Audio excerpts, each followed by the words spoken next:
6-week anniversary of the start of this change.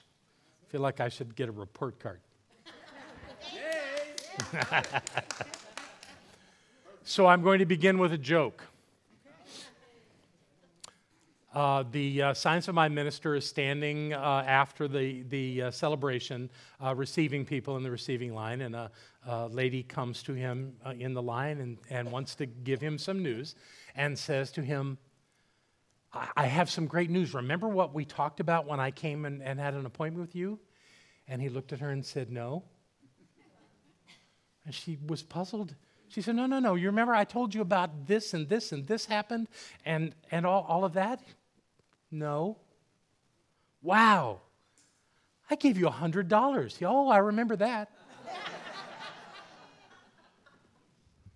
So I use that silly joke to point out that some things are important to us and other things aren't. It's probably in that silly joke valuable to recognize that minister's not walking around with all those thoughts in his head about all his people. At the same time, he did remember the $100. So apparently money is really important to him. We all have things that are important to us. And what I've discovered in the last 6 weeks is that it couldn't hurt us to every so often reevaluate what we think is important. So that's what I want to do this morning is take a look at how important works in our lives and how we use it to our benefit, how we use it in this community, how we use it in our personal lives. That's the conversation that I'd like for us to have. So I want to begin with something that I learned many, many years ago, a tool that came to me actually out of, I originally learned it when I studied time management. And it uses the word important, and that's what brought it to mind and why I thought I'd share it with you. Stephen Covey wrote about it in his book of the 7 Habits of Highly Effective People. But it didn't come from Stephen. It actually came from one of our presidents. It came from Dwight Eisenhower. And the thing that people point to around this idea, see if we got a picture. Maybe if I turn this thing on, it'll work. Let's try it now. There you go. Dwight Eisenhower, at the time he was a general, he said, what is important is seldom urgent, and what is urgent is seldom important. Yet there are things that are urgent and important, and there are things that are not urgent and not important. And we have our lives filled with them. So here's what is called the Eisenhower Important Urgent Matrix. You'll recognize it, some of you. Remember that? It's a wonderful tool that we don't use. Because it will require us to categorize everything in our lives. But I'm going to talk to you about it for a few minutes this morning. And as you can see, important is in the left-hand column, and across the top is urgent, and of course not. And how this works is that breaks it into this matrix into 4 obvious areas. And we start with the not urgent, not important in the lower right-hand corner. That's what you waste your time on. It's what I waste my time on. It's all those little nothings that we end up spending hours on every day. Focused on things that really don't change anything in our lives, don't improve anything. It's just caught our attention. The interesting thing about those 2 words is that the word urgent simply means it's something that wants your attention. It's something that is apparently time sensitive to some degree. But in the case of the lower right corner, it's not even that. It's not important. It doesn't matter. Why are you messing with it? It should go in the trash. So that's my plan, is to start really observing what doesn't matter and letting it be okay that it doesn't have any of my time, that it doesn't get my attention. It's not important. It's not urgent. I don't care. So that's what we do with that quadrant, is we eliminate it. We throw it away. We do something with it to get it away from us because it isn't helping. There's a little of that in the mail every day. And I like to get to the trash before I get to my office with that stuff. So that's why I usually stop in the supply room upstairs, is to eliminate the things that don't need to be in my life. The next one I want to look at is things that are urgent and not important. That is really the biggest one that will suck your life is because something's screaming at you. And things happen like that all the time, every time the phone rings. If you have one of those things on your computer where it dings every time you get an email, you know? If you get some kind of a notice on your phone every time a tweet comes across, that's all urgent, not important. Because somebody out there wants you to have this information, wants you to focus on it, wants you to give it your attention, and usually put some money behind it in some way. But it's not important. It really isn't. So again, it's time to do something other than give your hours of time and attention to those kind of things. So if you can, and I'm not suggesting we all have ways to delegate, but well, maybe we do. I obviously have the blessing of Margot in my life and April, and one of the two of them is in the office every day during the week, and there are things that I feel are not that important, but I can't just throw them in the trash. Somebody wants an answer, so I ask for their help. Now, you may not have a Margot and an April in your life, but there are other ways to delegate things away from you. One way is to make a stash of that kind of stuff, and when you go to it to deal with it, make yourself a promise that you'll only spend a certain amount of time on it. And when that time is up, you're done, and what's left in the pile is in the pile. And if that's like an hour a day or an hour a week, however you want to do it, that might be the way that you can get a handle on these ideas of what things that are not important yet are screaming for attention. Okay? That usually comes with, asking for forgiveness from some people, but that's just the way it is. All right, let's go up to the upper right-hand one where we're talking about not urgent, but important. Ooh, not urgent, but important. What are those?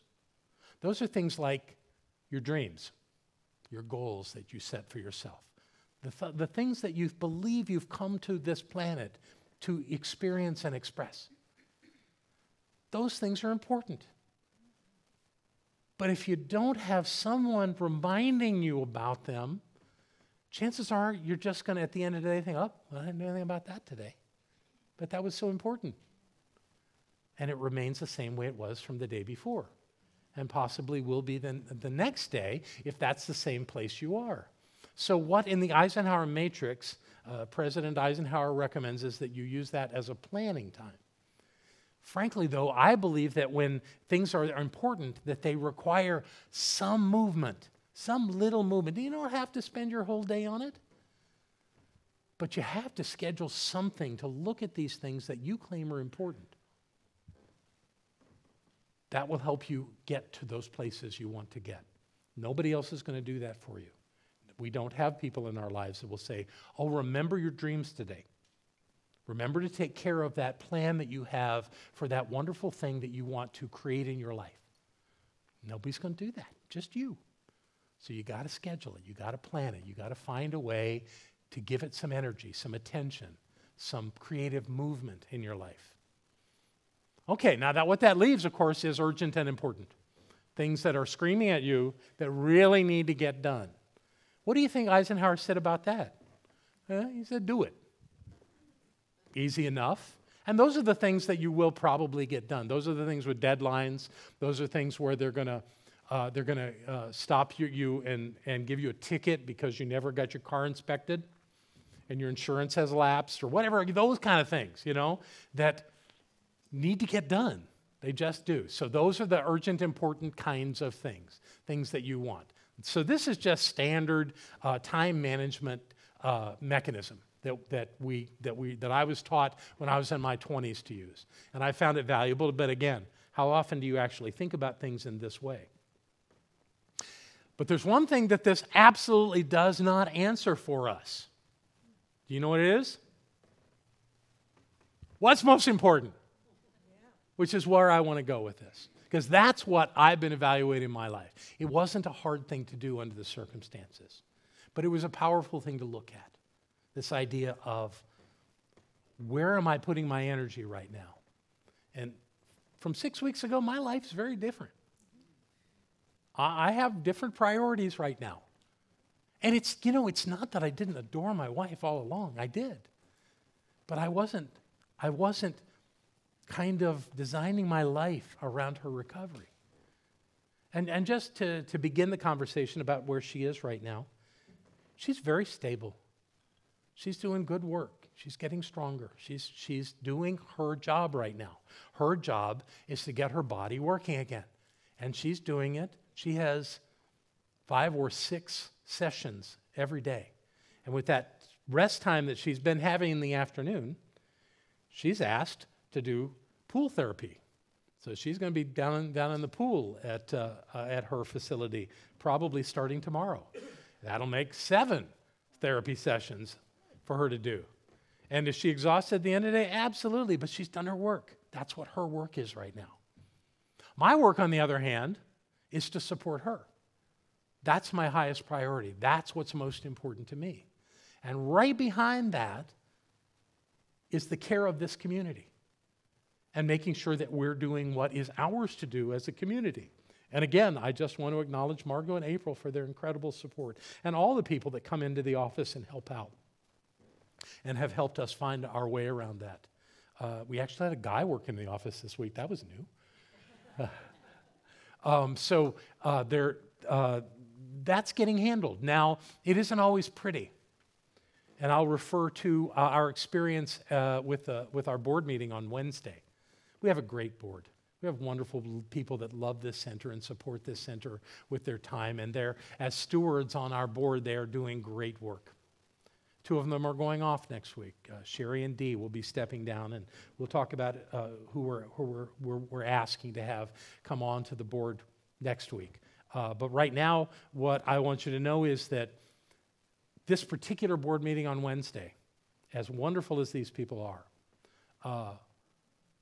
our minutes for the meeting and the financials were the worst I've ever seen. And I was completely responsible for them.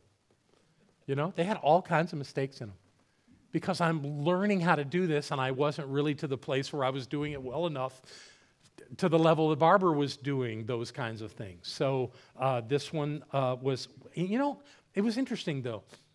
They forgave me. They were very, very forgiving and supportive and wanting me to be okay in the midst of all that. And frankly, I didn't freak out because those things are important, but they're not the most important. The most important is what we're doing right now, that we're here together as a community, that these cameras are on and they're recording what's happening right now so that tens of thousands of other people around the world can see what we're seeing and know what we're knowing. That's what's important. And you might think this doesn't relate to the science of mind, but I believe that it absolutely does. For us to be conscious of who we are and to understand that our thoughts are guiding our experience with absolute certainty. I know that, and I want everyone in the world that can have that to have that. I remember when I was teaching purpose. Oh, this just came to me.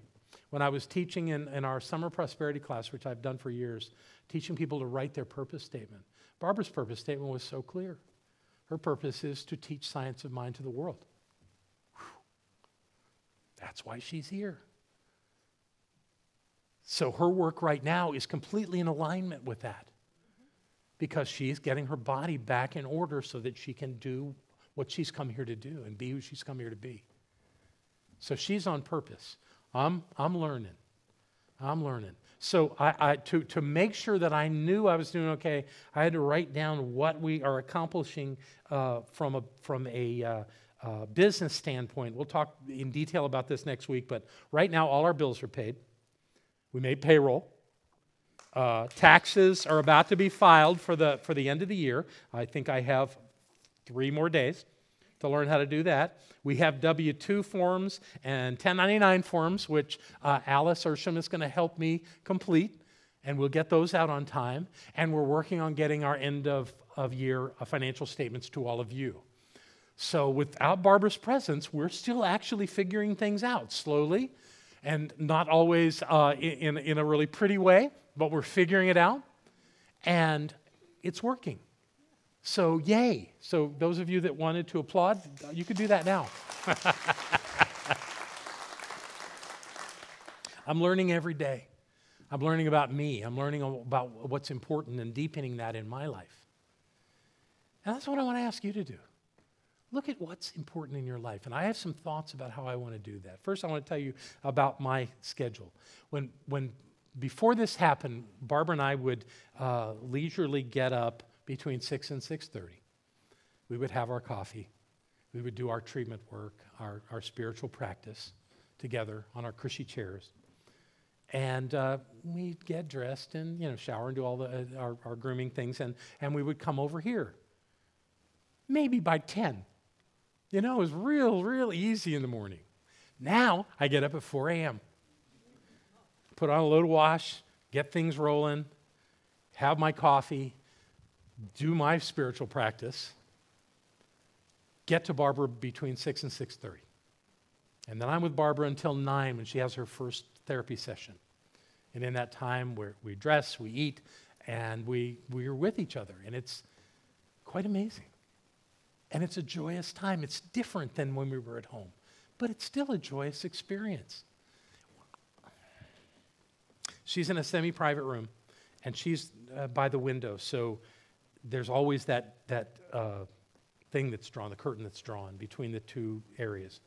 And I walk into the room, and I peek around the corner of that, and I catch her eye, and she gets this beautiful smile on her face. And it just fills me up. It just fills me up. And that's when my day really gets going. And it's glorious. So come 9 o'clock when I deliver her to either her OT or speech therapy, I head back here and I get her around 9:30 and the work day begins. And when it's about 3:45, I'm out of here. That's not a full work day, you might think, but it's what I've got right now. And I go back over there, and I'm with Barbara. Her therapy's over at 4:15. And we're together until she goes to bed around 7. And I put her to bed and tuck her in and tell her I love her and turn out the light, and I leave, and I come home. And I'm asleep by 8 o'clock. Because I'm going to get up at 4. And I like my sleep. I have had no trouble sleeping through this thing. So that's working out really well. But going back to this idea of finding what's important, the reason I think this is so valuable to spend a little time looking at our lives and saying really what's important. I think the value in that is that when we are at peace with that and we know that we are working toward that and that we're engaged in our lives in a way that says we're actively looking at what's important, we're living our lives the way we came to live them. It doesn't always look like we planned. And that's part of what I want to share about this, is that that's not important. It's not important that it meet all of our expectations. No one ever said that all of our expectations should be met. And we have to be spiritually mature enough that when our expectation is not met, when something else shows up that we weren't planning on, that we are flexible enough and mature enough in who we are as spiritual beings to adapt and to recreate our lives, to reevaluate and recreate our lives in a way that supports us being who we've come here to be. Then we're doing it. When we're always on that one path the way we imagined it would be, frankly, I don't know anybody that ever did that. There's always something, some kink in the road, something that we weren't planning on. Something shows up. How do we move forward when that happens? So that's the place that I'm learning. And these are the thoughts that have come to me over the past week in my thinking about what I was going to come and share with you when this idea of what's most important wouldn't leave me alone. We don't have anything that we can identify the value of something in our lives. These look a little bit like those buttons from Staples. I thought maybe they were lights, but they're not. They're buttons. Anyway, we don't have systems like that help us determine what's most important. We don't have those guidelines. We think we know what's most important, but are we really looking carefully at what's important in our lives and why it's important in our lives? So here are the thoughts that came to me as we did this. People deserve to be more important than things, including ourselves. Yet sometimes we get on a kick where we think this thing is so important. Certainly I've had mine. It was about 2 years ago. Well, it was 2 years ago next month that I left my elected position with our international organization. Having been president and field leader, I stepped down from that. And it didn't take long I had to decompress for a while, but then it was like, I need to do something in the world. And I came up with this scheme of being a public speaker. And I've shared that with you, that I had this. And it was actually coming along very nicely. I've got a great website. My friend and colleague, Brian Byro, introduced me to some folks that are agents in that world. And I was actually negotiating, doing some incredible work in the world. There was one deal that I was looking at that was going to pay $20,000. I thought that was so cool, and I was so ready to go do that. So the day after Barbara went into the hospital, I called that agent, and I explained to them that I wouldn't be doing that. I had this instantaneous realization that was no longer important to me. That there were other things that had much greater importance in my life. And even though I had that itch and I really wanted to do that, it wasn't there anymore. So I've set that down. Maybe someday I'll pick it back up, but I'm not worried about it. The exercise of doing the preparation for that, I think, had value for me. So I don't have any regrets. I don't feel like I lost anything or didn't get something that I thought I deserved. That wasn't there. I deserve my life the way it is right now. My life is filled with love. My life is filled with beautiful people that are important to me. That's what's important. That's where I find it. So people are the thing. If you have things in your life that you say are important that don't include people, you really might want to reevaluate that and see how important that is in the greater scheme of things. What's important and what we want don't always line up. I think I just spoke a bit about that. And there can be many things. I think that's what many of us define importance as, is it's the things that we want. I'm not so sure. I think sometimes just being aware of the good in our lives can be the most important thing. To be connected to people that we love, that is important. It isn't necessarily a desire to have something that should be our highest priority. Okay to do those things. We should do those things. We're here to do things, absolutely. So I'm not saying don't do anything. But there may be times when it doesn't line up. And then you must choose. So how do you choose? How do you choose what's important in that moment? What came to me was that importance can be identified through our hearts better than through our thoughts. So when I ask you what's important in your life, you start thinking about it. Well, let's see. And you start coming up with a list. And that's okay. There's nothing wrong with that. But you got to synthesize that list through your heart. You got to make sure that it's keeping you connected to your life and to the people that you love. I remember when Barbara said this to someone in my presence after I'd been president of our international organization for a couple of years. She said, I live alone. God, that hurt. She was right, though. I was on the road. There was a month where I slept in my bed one night. That's crazy.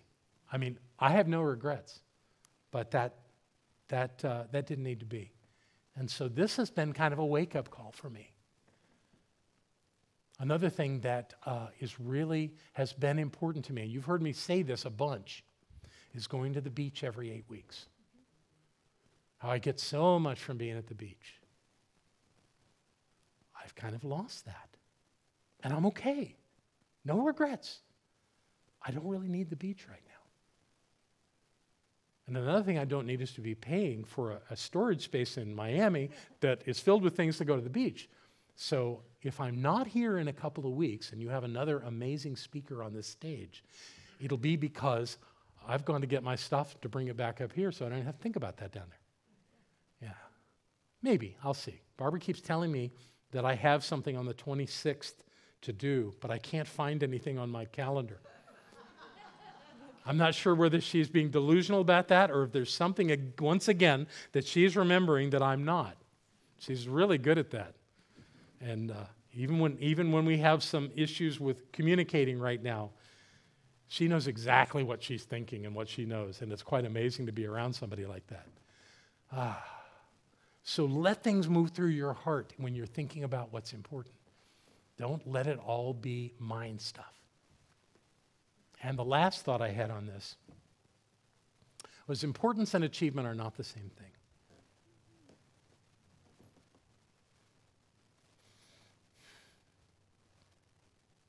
You're really important to me. The fact that you get up on Sunday mornings and come to this place to be with each other and me means so much to me. It means so much that we have this community. And we're celebrating our 25th anniversary this week. We're doing it really low-key, but we're doing it. There's going to be extra food next Sunday, by the way. They've got some good plans around that. I don't need to achieve anything in the world anymore. I need to be here. I need to be with Barbara. Those are the two most important things in my life right now. And I want you to know, my life has never been better. It has never been better.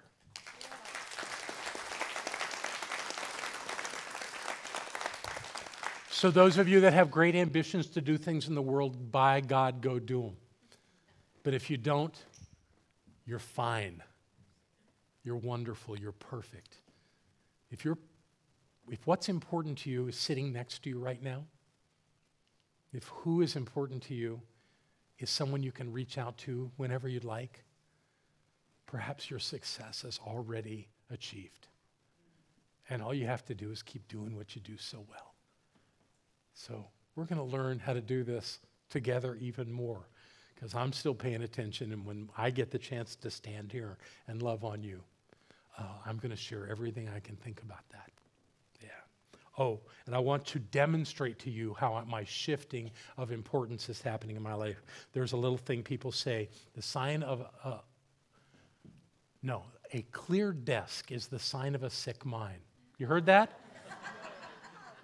My OCD rebels against that notion. I want my desk clear at the end of the day. So I took a picture of my desk.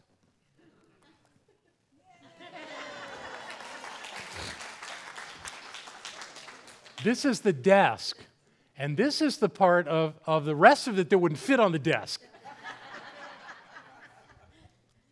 Most of that may be important to somebody, but right now it's not that important to me. So having that table in my office and my desk with things on it is just fine. I'm going to get done what I need to get done. Life's good, right? So what's important in your life?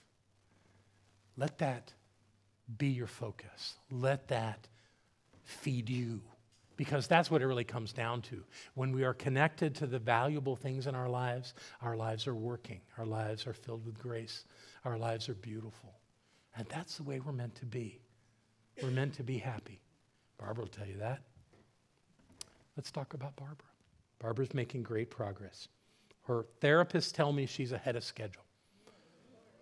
Let me demonstrate that for you. There's Barbara standing.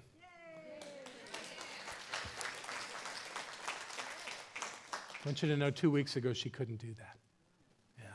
And her physical therapist there is not a freak. She had a cough, so she put on a mask. She's not hiding from you either. In fact, she's the daughter of someone who used to be a member here. Yeah, I won't tell you who it is. So Barbara walked the full length of those bars, and they're quite long. So she's doing her work. She's absolutely doing that. That right leg is getting stronger every single day. Not so much, yes, thank you. And thank you, Kate Wagner, for attending every one of Barbara's PT sessions this week. Yeah. And the other thing she's learning to do, which is really important if she's going to come home to our house, is to learn how to do stairs. Here she is up four steps and getting ready to come back down. Yeah, she did that. She's doing her work, and it's our job to do our work. to figure out what's important in our lives and to give that our energy and our attention so that we can be the ones that we have come here to be. My life is working. I want yours to work well too, because I love you. That's the truth. Bless you. Yeah. Hi, I'm Barbara Waterhouse. And I'm John Waterhouse. Thank you for watching this message today. Through our website, cslasheville.org, we have over 1,000 messages, classes, and New Thought books, all to download at no charge to anyone. Producing this incredibly valuable collection of ideas is really making a difference in the world. It's changing lives everywhere. Please go to our website, cslasheville.org, and click the Donate button. You can support this life-changing ministry, and when you do, we'll send you a note of thanks and also put you on our daily prayers. By doing this, you're helping to raise the consciousness of people across the entire globe. We're changing lives together, those lives that are being more prosperous, more healthy, and more joyous. Thank you for being a part of this important work and supporting what we do here at CSL Asheville. Thank you.